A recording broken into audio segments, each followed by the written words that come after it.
Looking back now, I should have seen it coming. They say hindsight is 20/20, and in the weeks leading up to that fateful night, the signs were everywhere, flashing red warnings I chose to ignore. Maybe it was denial, or maybe it was just blind trust. Either way, I was about to learn the hardest lesson of my life about love and betrayal. It started with small changes.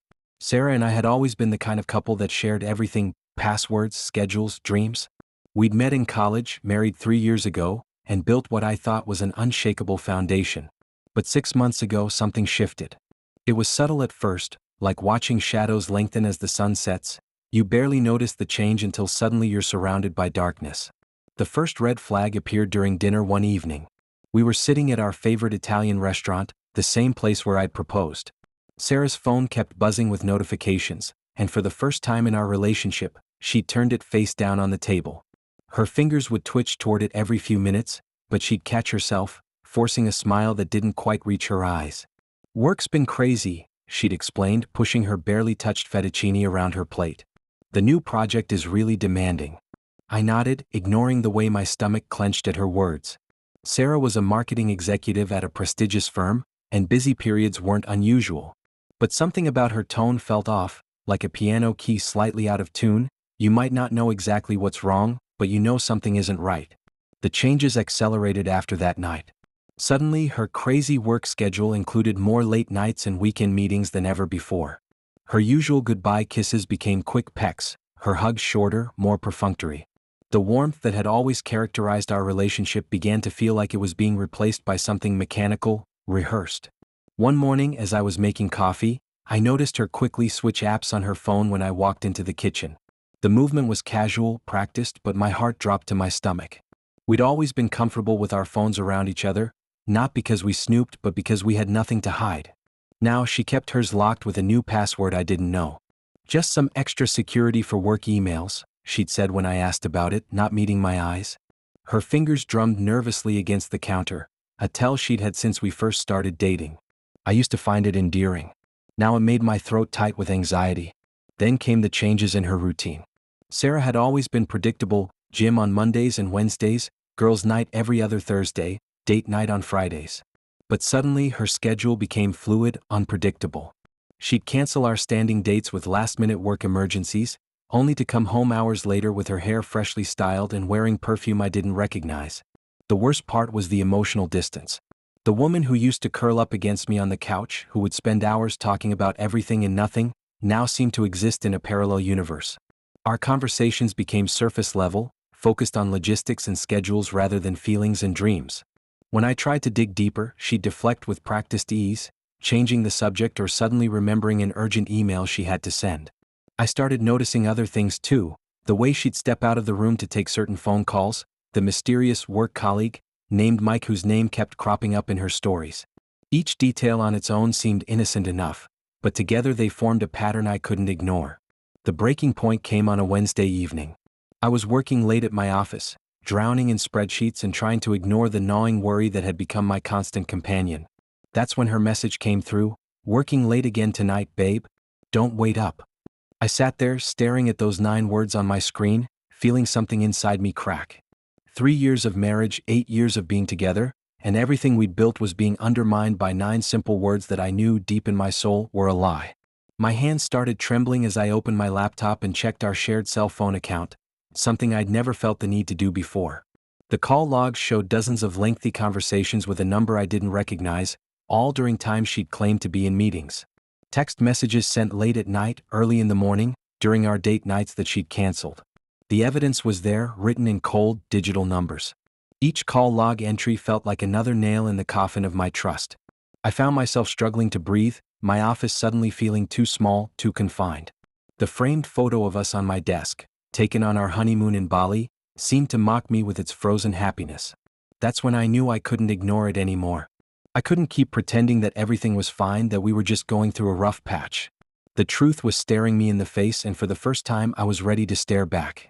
I grabbed my car keys, my movements mechanical, driven by a determination I didn't know I possessed. If Sarah was really working late, I'd find her at her office. But deep down I knew better. The time for denial was over. As I walked to my car, the evening air felt thick with anticipation. The sun was setting, painting the sky in shades of red that seemed oddly appropriate for what was about to unfold. I had a feeling that by the time this night was over, nothing would ever be the same again. In my pocket, my phone buzzed with another message from Sarah. I didn't need to read it to know it would be another lie, another excuse, another piece of the elaborate deception she'd been building. Instead, I started my car and pulled out of the parking lot, my mind already racing ahead to what I might find. The truth was waiting for me, and this time I was ready to face it. The drive to Sarah's office felt like navigating through a fever dream. Every traffic light seemed to glow with an unnatural intensity, each intersection a crossroads where I could still turn back, could still choose to believe her lies. But something inside me had hardened like molten metal cooling into steel. I needed to know the truth even if it destroyed me. Her office building loomed ahead, its windows dark except for the security lights in the lobby. The parking lot was nearly empty, exactly as I'd expected.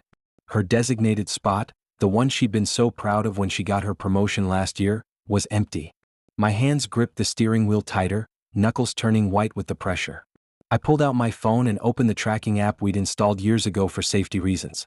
We joked about it then, saying it was for finding each other if we ever got kidnapped. Now, I watched the small blue dot that represented Sarah's phone moving across the map, settling in a residential area I knew all too well. Mike's apartment complex. The revelation hit me like a physical blow, though it wasn't really a surprise. Mike, the work colleague, who'd appeared in her stories with increasing frequency over the past few months. Mike, who she'd mentioned was going through a divorce and needed someone to talk to. Mike, who I'd never met despite all the late-night project meetings they supposedly had. The drive to his apartment complex passed in a blur of streetlights and racing thoughts. Memories flooded my mind. Sarah laughing at something on her phone, quickly turning it away when I walked into the room. The new dresses she'd bought, the extra time she spent getting ready for client meetings. The lingering scent of unfamiliar cologne I'd noticed on her clothes more than once. I pulled into the visitor's parking lot, my headlights sweeping across her silver Audi parked next to a familiar blue BMW. My chest felt like it was being crushed in a vice. I'd seen that BMW in photos on Sarah's Instagram, Team Lunch, she captioned it, tagging several co-workers. Mike's car had been in the background, and now I understood why she'd chosen that particular angle for the photo. The walk to his building felt like marching to my own execution. Each step echoed in the quiet night, my shadow stretching long and distorted under the parking lot lights. The security door was propped open slightly. Someone had placed a small rock in the gap. The universe, it seemed, was determined to make this as easy as possible. Inside, the fluorescent lights hummed overhead, casting a sickly glow on the generic apartment building artwork. 4th floor, apartment 412. I'd seen the address on a package delivery notification that had popped up on Sarah's phone weeks ago. She'd quickly dismissed it, saying it was for a client. Another lie in the tapestry of deception she'd woven. The elevator ride was eternal. My reflection in the mirrored walls looked like a stranger, pale, determined, with something wild in his eyes. I barely recognized myself. The man who'd kissed his wife goodbye this morning, still clinging to his last threads of denial, seemed like a different person entirely. When the doors opened on the 4th floor, my legs felt like lead. The hallway stretched before me, apartment numbers ticking by like a countdown. 408, 410, 412. Light spilled from beneath his door and I could hear muffled laughter, her laughter, the sound that used to be my favorite thing in the world. Now it felt like acid in my veins. I didn't knock. I couldn't. Instead, I moved to the window beside his door, where the blinds were partially open. Sometimes the most devastating moments in life come not with a bang, but with a quiet shift of perspective, a simple turn of the head. There they were on his leather couch. Sarah, my wife, my best friend, the woman I'd planned to spend my life with, wrapped in an embrace with Mike. Her fingers were tangled in his hair, her wedding ring catching the light as she pulled him closer. They were lost in their own world, oblivious to the one they were destroying. A sound escaped my throat, not quite a sob, not quite a scream. Something primal, raw, like an animal caught in a trap. They sprang apart at the noise, and Sarah's eyes met mine through the window. I watched as recognition dawned on her face, followed by horror, guilt, and fear in rapid succession. Wait. Her voice called out, but I was already moving, nearly running down the hallway. I couldn't breathe. The walls seemed to be closing in, the fluorescent lights too bright, too harsh. I heard a door slam, footsteps behind me, her voice calling my name. I took the stairs instead of the elevator, taking them two at a time, desperate to escape. My vision blurred with tears I refused to let fall. Not here. Not now. Not in front of them. Please let me explain. Sarah's voice echoed in the stairwell, but I didn't stop. What explanation could possibly justify what I'd just seen? What words could erase the image now burned into my mind? The night air hit me like a slap when I burst out of the building. I gulped it down, trying to clear my head, but every breath felt like swallowing glass. Behind me, I could hear Sarah's heels clicking on the pavement, getting closer. I reached my car just as she caught up to me. Her hand grabbed my arm, and I flinched away as if her touch burned. When I finally turned to look at her, she took a step back, perhaps seeing something in my expression that frightened her. "I'm sorry," she whispered, mascara running down her cheeks. "I never meant for this to happen." A laugh bubbled up from my chest, bitter and hollow. "Never meant for what to happen, Sarah? Never meant to cheat? Or never meant for me to find out?" She flinched at my words, wrapping her arms around herself. The gesture was so familiar, something she did when she was upset, but now it felt like watching an actress perform a well-rehearsed move. "It's not what you think," she started, but I cut her off. "Don't." My voice was steady, calmer than I felt. "Don't insult me by lying anymore. I saw enough." I got into my car, my movements mechanical. Sarah stood there, tears streaming down her face, looking nothing like the confident, loving woman I'd married. Or maybe that woman had never really existed. Maybe she'd just been another lie I'd told myself. As I drove away, I could see her in my rearview mirror, growing smaller until she disappeared. Just like our marriage, our future, all our plans and promises, vanishing into the night like they'd never existed at all. The drive home was a blur of streetlights and memories. Every song on the radio seemed to mock me, every happy couple in passing cars a reminder of what I'd lost. Or rather, what I'd never really had. Our apartment door had never looked more threatening. My key shook in my hand as I tried to fit it into the lock. A simple task I'd performed thousands of times now suddenly feeling impossible. When I finally stumbled inside, the familiar scent of home, her lavender candles, the coffee from this morning, the fabric softener we'd always used hit me like a physical blow. Everything was exactly as we'd left it this morning. Her coffee mug still sat in the sink, lipstick stain on the rim. My jacket hung next to hers on the coat rack, the sleeves touching as if in an intimate embrace. The domesticity of it all felt like a cruel joke now. I moved through our space like a ghost, taking in details I'd never really noticed before. The photos on our walls seemed to mock me, our wedding day, vacations, family gatherings. In each one, Sarah smiled at the camera, looking every bit the devoted wife. How many of those smiles had been genuine? How many had been masks hiding her true feelings? My phone buzzed continuously, Sarah's calls, her messages. I couldn't look at them. Instead, I found myself drawn to our bedroom, the space that had once been our sanctuary. The bed was still made from this morning, her side neat and pristine. I touched her pillow, catching the faint scent of her shampoo, and something inside me finally broke. The tears came without warning, hot and violent. I sank to the floor, back against the bed, and let them flow. All the emotions I'd been holding back, the rage, the betrayal, the gut-wrenching grief crashed over me like a tidal wave. My whole body shook with sobs that felt like they were being torn from my very soul. How had we gotten here? Every moment of doubt, every ignored warning sign, every dismissed suspicion played through my mind like a horrific highlight reel. The signs had been there all along, but I'd been too trusting, too naive, too in love to see them. Through tear-blurred eyes, I caught sight of our wedding photo on the dresser. We'd looked so happy, so sure of our future. Sarah in her white dress, glowing with joy. Me in my tux, looking at her like she hung the moon. The memory of that day felt like it belonged to someone else now, some other couple who still believed in forever. My wedding ring felt suddenly heavy, constricting. With trembling fingers, I slipped it off, watching as it caught the dim light from the street outside. This small circle of gold that had meant so much, that I'd worn with such pride, now felt like evidence of a crime, the murder of trust, of love, of everything we'd built together.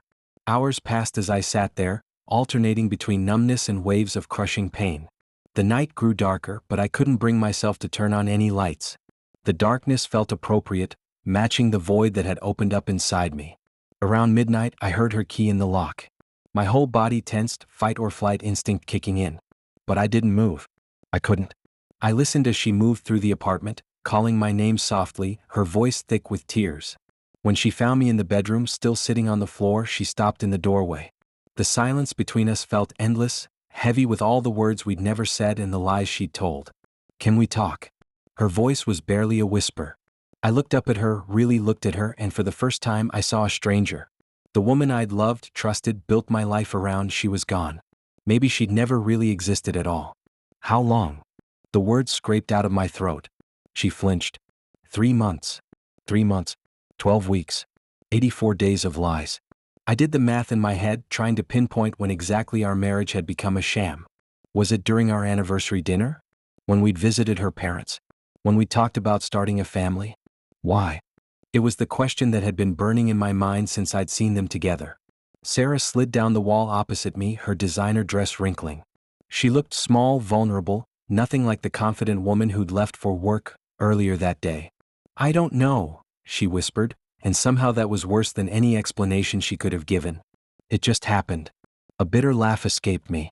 It just happened? Did you just happen to change your passwords? Just happen to lie about where you were? Just happen to sleep with your coworker? She flinched at each question, tears streaming down her face. I never meant to hurt you. But you did. My voice was steady now, calm in a way that surprised even me. You made choices, Sarah. Every lie, every secret meeting, every time you looked me in the eye and said you were working late, those were choices. You chose to destroy us. We can fix this, she pleaded, reaching for my hand. We can go to counseling, work through it. I'll quit my job, cut all contact with Mike. Please, just give me another chance. I looked down at my bare ring finger, at the pale band of skin where my wedding ring had been. The thing is, Sarah, I don't want to fix this. Because even if we could somehow move past the affair, I'd never be able to trust you again. Every late night at work, every text message, every time you step out of the room to take a call, I'd always wonder. And that's not the kind of life I want to live. The truth of my words hit us both at the same time. This was it, the end of us. The end of 8 years together, 3 years of marriage, countless dreams and plans for the future. All destroyed in a single night. I stood up slowly, my legs stiff from sitting so long. I'll stay at a hotel tonight. Tomorrow I'll come back for some clothes. We can figure out the rest later. Please don't go, she sobbed, reaching for me again. I love you. I stepped away from her touch. No, Sarah. If you loved me, we wouldn't be here right now. As I walked out of our bedroom, no, her bedroom now, I heard her collapse into tears behind me. Part of me wanted to turn back, to comfort her as I had so many times before. But that part of me was dying, being replaced by something harder, something that understood that sometimes love isn't enough. In the living room, I placed my wedding ring on the coffee table. It made a small, final sound as it touched the glass surface, the period at the end of our story. 6 months have passed since that night. Time, they say, heals all wounds, but they don't tell you how messy the healing process can be.